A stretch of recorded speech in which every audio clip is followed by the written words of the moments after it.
हाँ जी, Gauss theorem का statement और प्रूफ आपका बिल्कुल 100% क्लियर है या इसके बारे में कुछ डिस्कस करना है?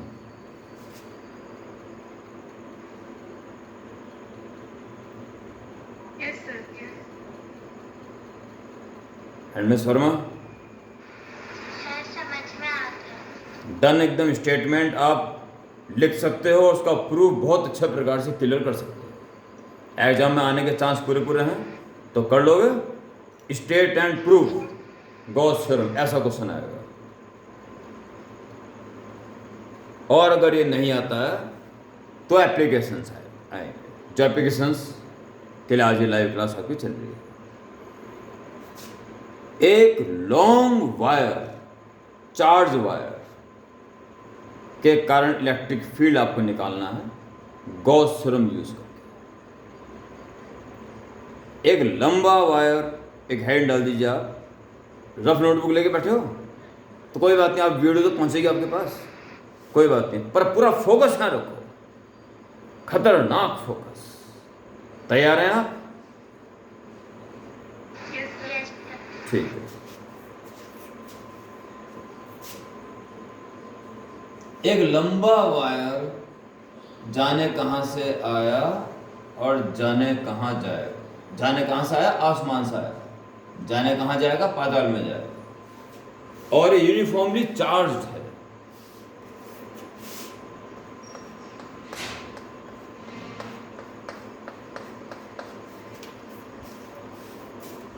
ये लंबा वायर यूनिफॉर्मली चार्ज हमें मेंटेन रखना है। आप अपने दिमाग में जोर देके ये बताइए, this wire should be metallic और non metallic. Charge should be stay uniformly distributed. क्या होना चाहिए? चार्ज बीच में यूनिफॉर्मली डिस्ट्रीब्यूटेड थमा रहे, वहीं पर भागे ना वहां से। It should be metallic, non metallic. Non metallic. अगर मेटेलिक होता तो क्या होता? मेटल में चार्ज कैन फ्लो। ये चार्ज पास पास नहीं रह सकता था, दूर दूर चला जाता, और बीच में से वो चार्ज लेस हो चुका होता। चार्ज को मेंटेन रखने के लिए, ताकि यूनिफॉर्मली डिस्ट्रीब्यूटेड बना रहे, इसके लिए उसको नॉन मेटेलिक होना जरूरी है। ध्यान रहेगी बात? ठीक है, बहुत अच्छी बात है। ये एक वायर है जिसकी यूनिट लेंथ का चार्ज लैम्डा है। Lambda is a linear charge density. Linear charge density means charge on unit length. Linear charge density. और इससे किसी particular distance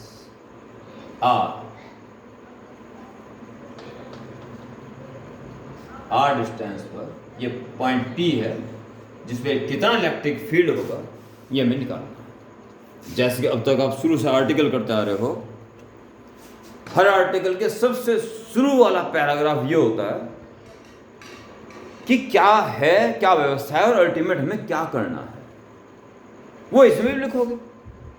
considering A uniformly charged long wire having linear charge density lambda is placed in air. There is a point P distant r from it at which electric field is required. First paragraph. रात साथ जो video आपके पास पहुंचेगी उससे आप देख लेंगे इस बात को। फर्स्ट पैराग्राफ क्या है? ये वायर है, लीनियर चार्ज डेंसिटी लैम्डा है, इससे आर डिस्टेंस पे एक पॉइंट है जहां हमें फील्ड निकालना है। ये हो गया फर्स्ट पैराग्राफ। बिना याद करे अपने मन से मुस्कुराते हुए लिखना है। उसके बाद इमेजिनेशन। गॉस थ्योरम लगाने के लिए क्लोज्ड सरफेस का होना जरूरी है। ये आप समझ चुके हो ना अब तक? गॉस थ्योरम कब लागू होता है? जब सरफेस पूरी तरह से क्लोज हो। तो हमें क्या करना है, पी से जाने वाला एक ऐसा सिलेंडर जिसकी एक्सिस खुद ही वायर हो, एज्यूम करें ये वायर इसकी एक्सिस की तरह चला गया। ये पूरा का पूरा सिलेंडर ऊपर नीचे से पूरी तरह से बंद, एक इमेजिन किया हुआ एक क्लोज सरफेस है।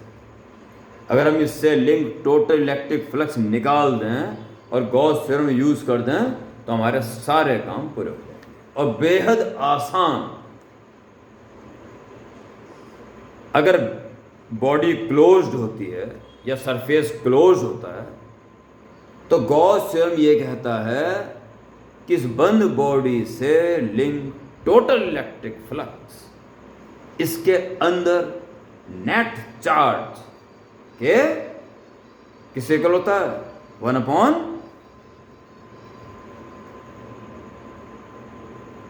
अरे गॉस थ्योरम क्या है, बोलते क्यों नहीं हो? Epsilon not. ये बोलने के लिए मैं रुका हूं कि आप बोलो कुछ आगे। एक्टिव रहो, बी एक्टिव। तो हमें क्या करना है, पहले चरण में, 2 चरणों में आर्टिकल्स खत्म करने में। और आप कहता है कि गॉस थ्योरम यूज करके ये काम करो, केवल 2 चरण होंगे हमारे। पहले चरण में हम इलेक्ट्रिक फ्लक्स निकालेंगे और दूसरे चरण में गॉस थ्योरम को यूज कर देंगे। चाहे वो गॉस थ्योरम यूज करने के लिए के बाद कुछ भी प्रूफ करने के लिए कह रहा हूं, केवल 2 चरणों में आर्टिकल होंगे। पहले चरण में हम क्या निकालेंगे? Flux through close surface. और दूसरे चरण में हम क्या करेंगे? गॉस थ्योरम यूज कर देंगे। बस यही करना है। तो करंट आर्टिकल में क्या है, क्या करना बता दिया गया है। फिर इमेजिनेशन के बारे में बता दो अगले पैराग्राफ में।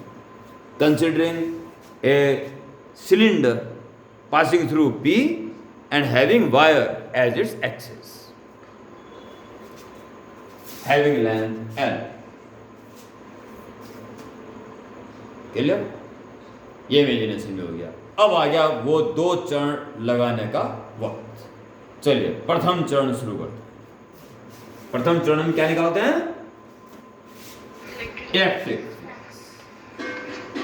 Electric flux through this close surface, जिसे हम गॉसियन सरफेस बोलते हैं, through the Gaussian surface. Gaussian surface. चलिए इस P के पास एक स्मॉल एलिमेंट इमेजिन कीजिए जिसका वेक्टर एरिया बाहर निकलता हुआ होगा, ds। वेक्टर एरिया का देखा था वीडियो? अगर एरिया है तो ठीक है, पर वेक्टर एरिया है तो नॉर्मली आउटवर्ड उसकी डायरेक्शन होती है, याद है? ds। इलेक्ट्रिक फील्ड जो इस वायर से दूर जा रहा होगा वो भी इसके पैरेलल पड़ेगा, E। इसका तो छत का एक पार्ट ले लो, इसका नॉर्मली आउटवर्ड ऊपर पड़ेगा ds। जबकि फील्ड तो यूं ही जा रहा होगा दूर तक, वायर तो बहुत लंबा है ना, तो छत पे से पैरेलल निकल गया होगा E। अगर आप इमेजिन कर रहे हो एक सिलेंडर, तो अपर सरफेस तो हॉरिजॉन्टल हुआ ना, वायर की वजह से फील्ड लाइन जा रही हो तो टेंजेंशियल चलेगी ना इसके ऊपर के ढक्कन और नीचे के ढक्कन के। अगर लोअर एंड की बात करें तो इसका नॉर्मली आउटवर्ड ये पड़ेगा ds, जबकि फील्ड तो ऐसे ही पड़ेगा E।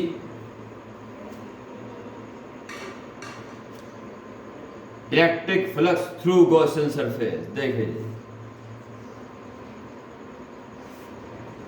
phi E is equal, पहले इसकी बात करें, E डॉट ds।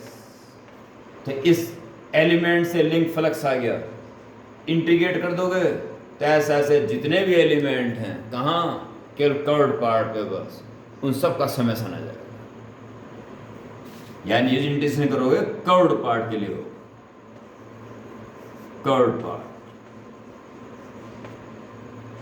एक छोटे से एलिमेंट का निकाल के इंटीग्रेशन करके पूरे कर्व्ड पार्ट का इलेक्ट्रिक फ्लक्स निकल गया। अब बचे ऊपर का ढक्कन और नीचे का ढक्कन। It's okay. ऊपर की बात करते हैं। इस E डॉट ds कर दो plus E dot ds integrate कर दो, तो जितने भी ये एलिमेंट्स अपर एंड पे हैं सारा ऐड हो जाएगा और पूरे अपर एंड का इलेक्ट्रिक फ्लक्स निकल जाएगा। अपर एंड ऐसे नीचे भी कर दो, integration lower end, lower end E dot ds total curved part का इलेक्ट्रिक फ्लक्स, ऊपर के ढक्कन का इलेक्ट्रिक फ्लक्स और नीचे ढक्कन का इलेक्ट्रिक फ्लक्स निकाल के जोड़ दिया, तो पूरी बंद बॉडी का इलेक्ट्रिक फ्लक्स निकल गया, निकाल दिया पूरा कंप्लीट। कर्ड पार्ट की बात करो,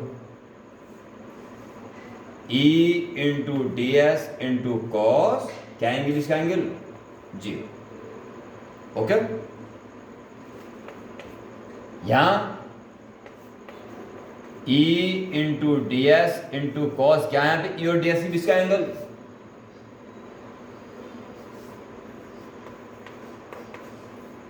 आपको अपर एंड पे E और वेक्टर ds की बीच का एंगल नजर नहीं आ रहा है?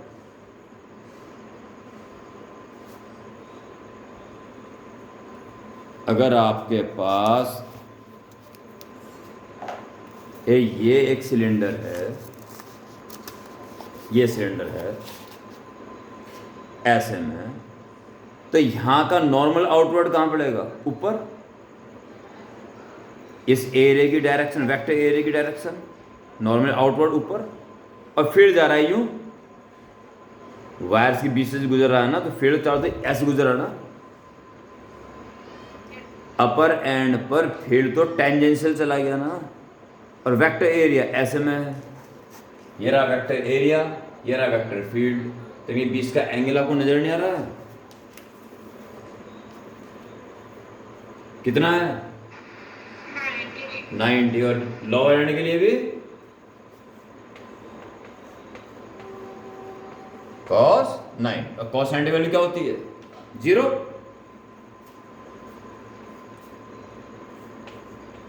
E ds cos 0 is 1, और वो भी 0 और वो भी 0। ये जो कर्व्ड पार्ट है, कर्व्ड पार्ट का हर पार्ट वायर से इक्वल डिस्टेंस में है ना, तो E का मैग्नीट्यूड हर जगह जैसा होगा, तो E कॉमन आ जाएगा, समेशन सिर्फ ds बचेंगे, बाकी दोनों 0 हो गए। केवल कर्व्ड पार्ट का, केवल कर्व्ड पार्ट जो है उसके सारे एलिमेंट्स का एरिया जोड़ दोगे तो क्या आएगा? पूरा कर्व्ड पार्ट आ जाएगा। कर्व्ड पार्ट के सारे एलिमेंट्स को प्लस कर दो तो पूरा कर्व्ड पार्ट आ जाएगा, ढक्कनों को छोड़ के। तो क्या होता है सर कर्व्ड पार्ट का एरिया? CS से curved surface area of cylinder,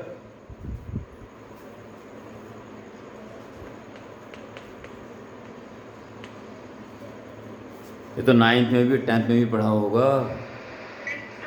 2 pi R H, 2 pi are की आ रही है और एच की जगह एल माना हुआ। ये हो गया हमारा प्रथम चरण पूर्ण। हमने इलेक्ट्रिक फ्लक्स इस बंद बॉडी से निकाल दिया। अब हमारा है अंतिम चरण, क्या? गॉस थ्योरम यूज करना। जहां अंतिम चरण शुरू किया आर्टिकल समाप्त। इतने आसान articles. Now by Gauss theorem, now by using Gauss theorem. Gauss theorem के अकॉर्डिंग बंद बॉडी से link total electric flux is equal to 1/ε0 times of जितना भी चार्ज उस बंद बॉडी के भीतर है। प्रथम चरण में कितना निकाल दिया आपने total electric flux? E into 2πr_L 1/ε0 times of. जब भी गॉस थ्योरम यूज करोगे और जैसे Q की वैल्यू रखने वाले होंगे एकदम से स्टॉप हो जाओ पहले, फिर सोचो और सोचने के बाद मुस्कुराहट अपना आ जाएगी। मैंने कहना है कि मुस्कुराओ, मुस्कुराहट अपना आ जाएगी और फिर उसको लिख दो 1/ε0 times stop, think, smile and then write. What think? लंबा का लंबा चार्ज है, पर गॉस थ्योरम में हमें सिर्फ वो चार्ज चाहिए होता है जो उस गॉसियन सरफेस के भीतर हो। पूरा पूरा लंबा वायर तो इसके अंदर है नहीं। ये जो लंबाई L है तो L लंबाई तार इसके अंदर रहा होगा ना, बाकी तो बाहर है सारा। तो L लंबाई में कितना चार्ज आया होगा? यूनिट लेंथ पे तो लैम्डा है, और यूनिट लेंथ पर लैम्डा चार्ज है तो L लेंथ पे कितना आया होगा?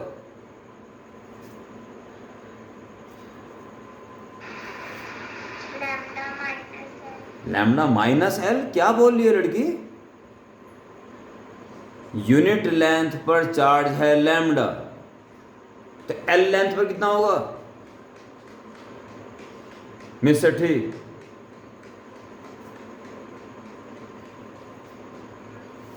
बताओ जी।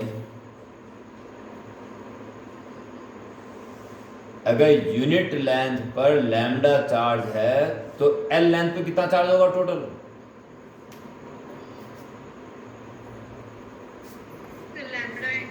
Lambda into L। इतनी छोटी सी बात के लिए, छठी क्लास की बात के लिए इतनी देर लगाई?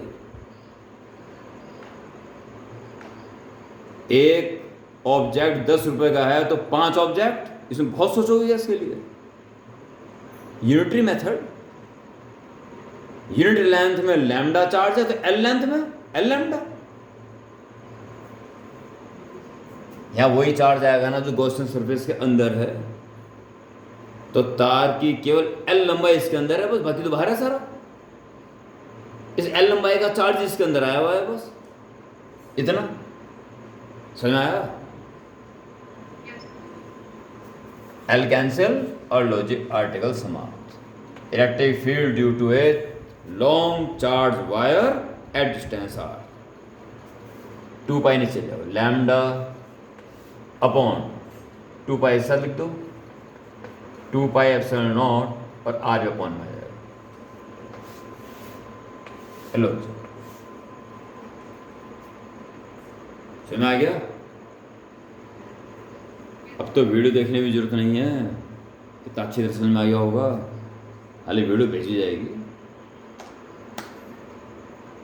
समझ में आ गया पूरा अच्छी प्रकार से। पूरी ऑफलाइन की तरह फीलिंग के साथ पढ़ाई करा करो। कहीं ना कहीं कुछ कमियां दिखाई दे रही हैं। जब छोटी छोटी बातें नहीं बोली जाती तो फिर दिक्कत खड़ी जाती है दोनों के लिए। अगला आर्टिकल है आपका एक चार्ज शीट। अब मैं शॉर्टकट बता दूं, अब तो मेन मेथड हो गया सारा।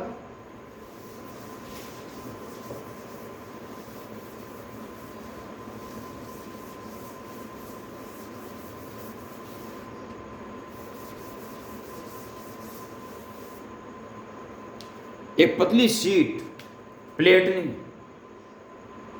प्लेट लोगे तो उसकी कुछ थिकनेस भी होगी और दोनों तरफ के एरिया इंक्लूड होंगे। अगर आप प्लेट के शीट बोलते हैं तो उसकी थिकनेस को इग्नोर कर दिया जाता है। Only one surface there.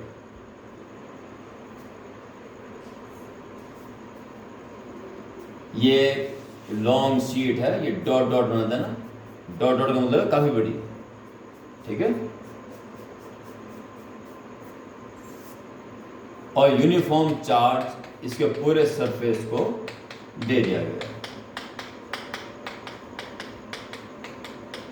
ये चार्ज इसके एरिया पे थमा रहे, यहाँ से रिपेल होकर भाग ना जाए, इसके लिए ये शीट मेटलिक होनी चाहिए या नॉन मेटलिक होनी चाहिए।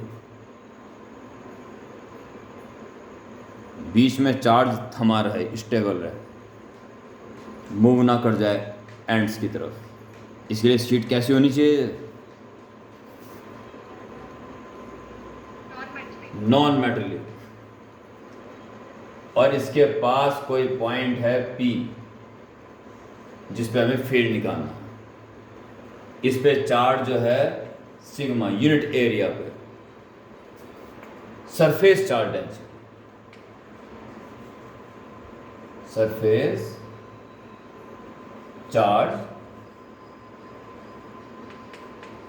डेंसिटी। ओके, तो पहला पैराग्राफ क्या है, क्या करना है। There is a sheet having charge with surface charge density sigma means charge on unit area. There is a point P near it. यहाँ डिस्टेंस बताने की जरूरत नहीं है, बस नियर इट लिखा जाएगा। Near it at which electric field is required. यहाँ हमें इलेक्ट्रिक फील्ड हमें फाइंड करना है, तो फिर इमेजिनेशन करना पड़ेगा क्लोज बॉडी का। इस बार एक ऐसा सिलेंडर जिसका एंड यहाँ पे हो और इस शीट को फाड़ता हुआ पीछे से निकलता है, और जितना दूरी है उतना ही दूर पीछे भी जाएगा, किसी पॉइंट Q तक मान।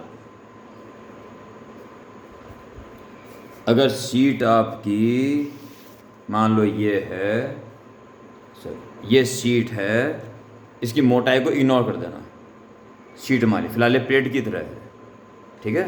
शीट है और इस पॉइंट में फील्ड निकालना है, तो एक मोटा सा सिलेंडर ऐसे चला गया, उसका एक एंड वहाँ पे जहाँ फील्ड निकालना है और दूसरा एंड इतनी दूरी जितनी दूरी P पे था इधर चला गया। ऐसा सिलेंडर एज्यूम किया। समझ में आया? नहीं समझ में आया? हमारे पास एक शीट है जिसको चार्ज दिया गया यूनिफॉर्मली डिस्ट्रीब्यूटेड, यूनिट या सरफेस चार्ज डेंसिटी सिग्मा है।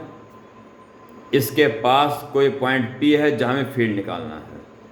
ये तो first paragraph. Now imagine a cylinder perpendicular to this sheet having one end at P and other end at Q, other side of sheet at same distance as that of P। समझ आ गया? Yes, sir. और उसके बाद imagination में हो गया। अब वही दो चरण लगा के कहानी खत्म करें। Sir, हाँ जी, तो ये सिग्मा जो है वो मतलब कहीं पे भी हो सकता है शीट के? एवरीवेयर, हर जगह यूनिट एरिया पे इतना ही चार्ज देखने को मिलेगा। चार्ज तो बहुत बड़ा हो सकता है ना। अगर आलू 20 रुपए किलो हैं, आलू को जानते हो आप, उड़ीसा के बच्चे? क्या होता है आलू? पोटैटो।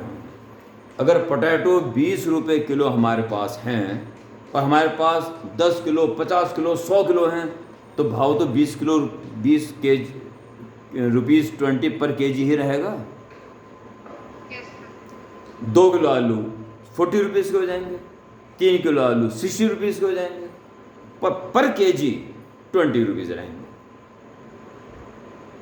अब चाहे आलू 100 किलो हो, 200 किलो हो, 500 किलो हो,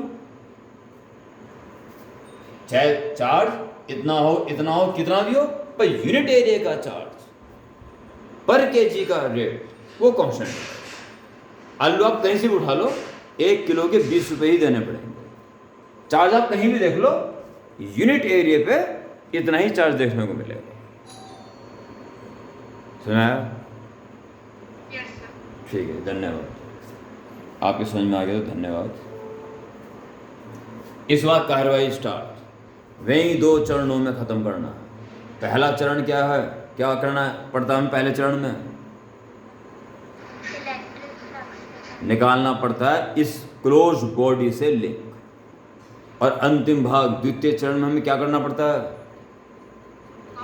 गॉस थ्योरम यूज करनी पड़ती है। गॉस थ्योरम यूज करते हुए बीच में stop, think, smile and then write and article finish. प्रथम चरण start. Electric flux through closed body या through Gaussian surface, phi E is equal, इसी की बात करें पहले। यहाँ का इलेक्ट्रिक फील्ड भी ऐसे जाएगा और वेक्टर एरिया भी ऐसे जाएगा, D S E.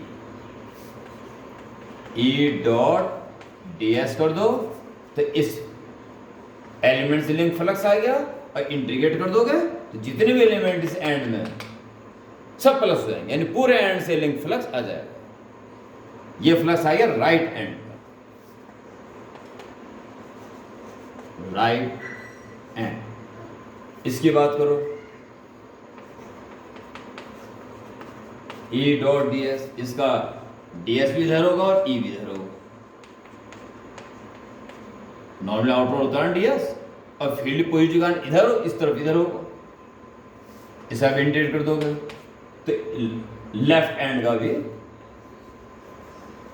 Left and, इस क्लोज्ड गॉसियन सरफेस के लेफ्ट एंड का इलेक्ट्रिक फ्लक्स, राइट एंड से लिंक इलेक्ट्रिक फ्लक्स, तो निकलिए। अब क्या बचा?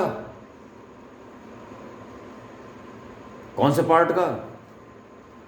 जो शीट के जो कर्ड पार्ट है, जो शीट को कट करता हुआ जा रहा है। तो शीट में कोई पार्ट ले लो, ये होगा नॉर्मली आउटवर्ड डी एस, जबकि फील्ड यूं जाएगा दूर तक। वैसे आप समझें, जब शीट ऐसे में है तो फील्ड यूं निकल रहा होगा ना, तो जो कर्ड सरफेस है उसके तो पैरेलल निकल रहा होगा ना फील्ड, उससे कहां लिंक हो जाएगा? तो इंटीग्रेट कर दोगे और ई डॉट डी एस, ये हो जाएगा कर्ड का, कर्ड पार्ट। ओके,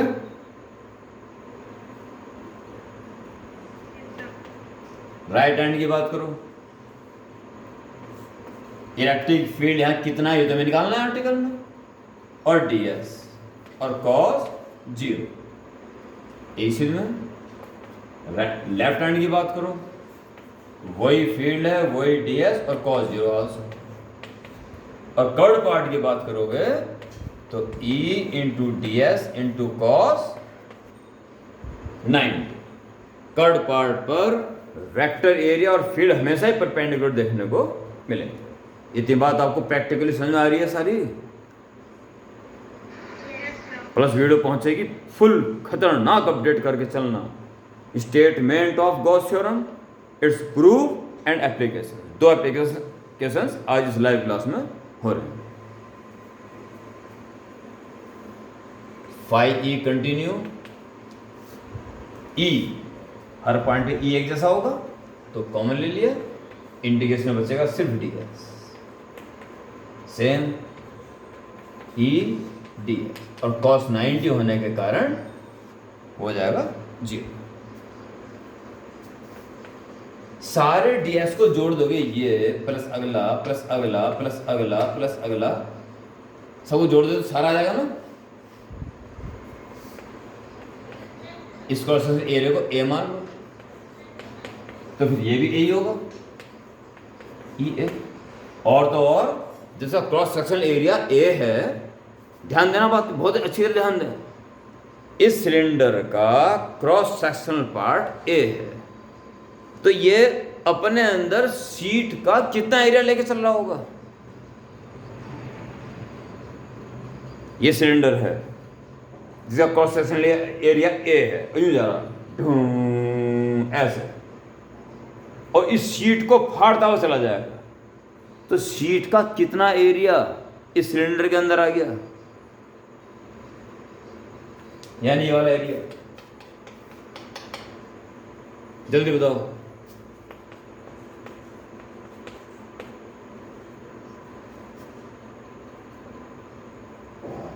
ऑनलाइन की वजह से दिक्कत हो रही है या दिमाग ये काम नहीं कर रहा है? अरे सीट तो बहुत बड़ी है, ये रही सीट, ये रही सीट, ये आ रहा है एक सिलेंडर जिसका क्रॉस सेक्शन एरिया ए है, ये कट करके इधर से निकल गया। इस सीट का कितना एरिया उसने अपने अंदर ले लिया? उसका क्रॉस सेक्शनल एरिया ए था। इस सीट का कितना एरिया उस सिलेंडर के अंदर आ गया? ए। इतनी देर बाद आसान जवाब दे रहे हो। या कहती बहुत ही आसान सी बात को तुम इतनी देर तक सोच से बोल रहे हो। या ऑनलाइन में कोई प्रॉब्लम हो रही है? तुरंत इसका जवाब मिलना चाहिए था एकदम। ये भी ए ही है, ठीक है, ए।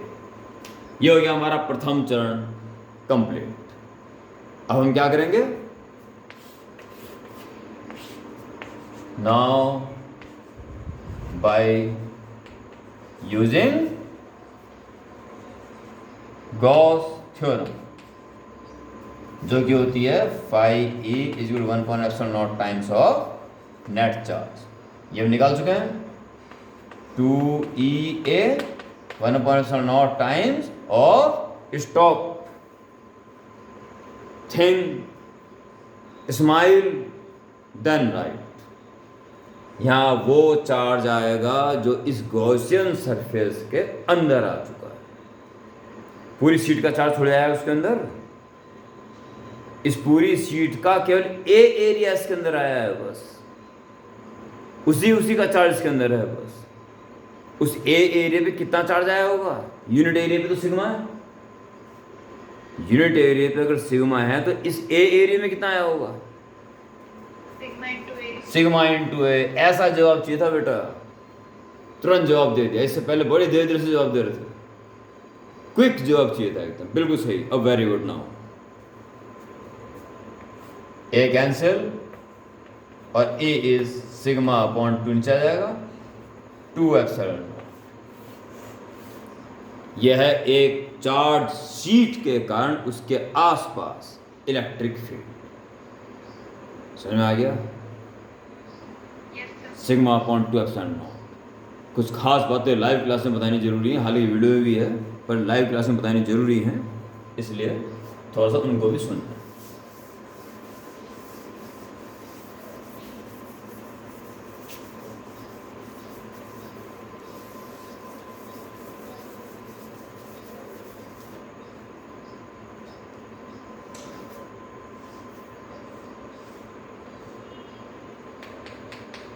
अगर दो शीट्स आसपास हों और ऑपोजिट चार्जेस हों और सरफेस चार्ज डेंसिटी का मैग्नीट्यूड सेम हो, बस ओ प्लस माइनस हो, तो इधर फील्ड इस प्लस की वजह से फील्ड दूर जाता होता है और माइनस की वजह से उसी ओर आता है। सिंगल शीट की वजह से इलेक्ट्रिक फील्ड होता है, अभी आपने प्रूफ किया, सिग्मा अपॉन 2ε। तो इसके कारण भी इतना और इसके कारण भी इतना प्लस हो जाएगा, तो ट्वाइस हो जाएगा। ट्वाइस करोगे तो 2 कैंसिल हो जाएगा, sigma upon ε। This electric field is due to 2 sheets. जबकि यहां की बात करो तो इससे कारण इधर की तरफ और इससे कारण इधर की तरफ कैंसिल हो जाएगा, और यहां पर भी कैंसिल। 2 शीट्स अगर ऑपोजिट चार्जेस के साथ हैं तो बीच बीच में फील्ड होगा, बस साइड साइड जीरो हो जाए। In the case of same charge,